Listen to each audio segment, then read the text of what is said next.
Hey guys, Rich here with some tips and tricks when you're buying audio equipment for your home theater or any other application. First thing that I cannot stress enough, make sure you listen to any equipment you're taking a look at. Don't just buy it off eBay, don't just walk into a store and the sales guy says this is our number one system. No, it's not. The best system for you to buy is the one that sounds best to you. The first thing that I'm going to go over is one, application. What are you going to be using this system for? Are you going to be, listening to music with it? Are you going to be watching movies? What are you going to be doing with the system? These are things that you need to take into account before going and purchasing one. Second thing you need to take into account, room you're going to be putting it in.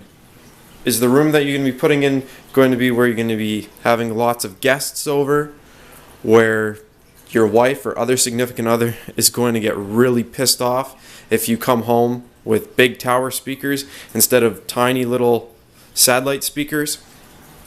These are all things you need to take into account. The biggest thing I cannot stress enough is that you actually take the time to listen to the speakers. Try different things out with them when you're in the store, whether it's throwing a Blu-ray in and listening to the quality of the sound, or just throwing some music in and listening to different songs. Second thing that you need to take into account is when buying a home theater system, don't only look at the speakers themselves, you also have to remember there's other cost issues that are involved. One, wiring. That's a big one.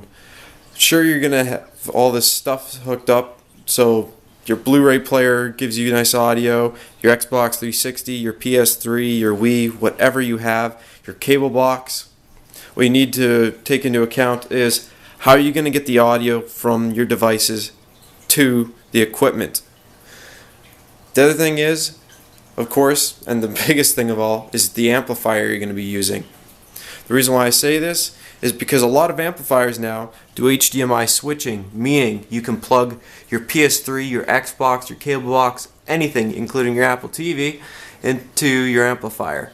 If you don't spend the time to take a look at some of the different amplifiers, you might buy one which is inadequate for the needs that you need for your home theater system. I would highly suggest, especially with how equipment is going these days, that you pick up an amp that does HDMI switching and up conversion. If you're wondering what up conversion is, it's when you plug a Wii device in, or a VCR, or any analog device, and it takes it and it transcodes it into digital, sending it through an HDMI to the TV. Just so you can kind of get a fact of what I'm talking about, as you can see back here, I have this single HDMI right here, which goes to my receiver, and then for my receiver I have wires that go, or an HDMI cable that goes from here to the PS3, an HDMI cable that goes from here to my Xbox, an HDMI cable that goes from here to my Telus box, and then I have analog devices, which you see down here, a VCR and a Wii, that are plugged into the back of my receiver also, but yet it's still sent from here to the TV through HDMI because the amp does up conversion. So let's go back into the audio portion of this. Biggest thing is, make sure your amplifier is not going to underpower your speakers. The number one thing that blows a speaker is being actually underpowered. Yes, overpowering a speaker can, but in 80% of the cases, no. People cheap out on their amplifier, but they get a really nice speaker system. This is also in car audio. You spend $500 on a nice sub, but hey, let's spend $50 on the amplifier. Remember, those speakers don't hit their full potential unless they have the wattage that's sent through your amplifier to power them. The next thing I would suggest you do is, once again, you want, after you've determined the room that you're going to be putting these speakers in, make sure you buy the right speakers for the application. For the satellite speakers, if your room isn't pre-wired yet, this is another thing you want to take into account, is if you actually need the surround sound feature in your room. There's other things now called sound bars, which some of them actually do HDMI switching. It's just a row of speakers which go in front of your TV. Now, if you're wondering why I'd say, just get a row of speakers in front of the TV, why not just stick with your TV speakers? The reason why is, with newer TVs, like the one here, the speakers are located on the back, meaning by the time the sound actually gets to you, it sounds like it's been going through a wet paper bag and just sounds really, really bad. If you're into audio like I am, you wouldn't be able to stand it. So that's the one fault of buying a newer TV, is the speakers they put in them, they're like 1/4 of an inch thick and they sound like crap. So, when deciding, once again, which speakers to go with, make sure you're listening to them.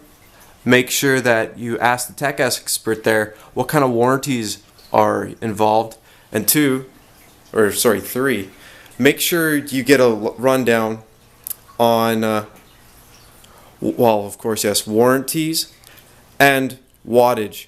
If he can't tell you the wattage of the speakers, get him to find out, because you want to you want to try and match the best of your ability the RMS wattage of your speakers with your amplifier. Not doing this, you won't hit full potential for your audio equipment. And no, I'm not talking about for those days when you want to rock out. I'm talking for the control of the speaker. You want max control of your speaker from when it's at its high to when it's at its low. Alright? So, for audio equipment, once again, I can't stress enough, make sure you listen to the equipment.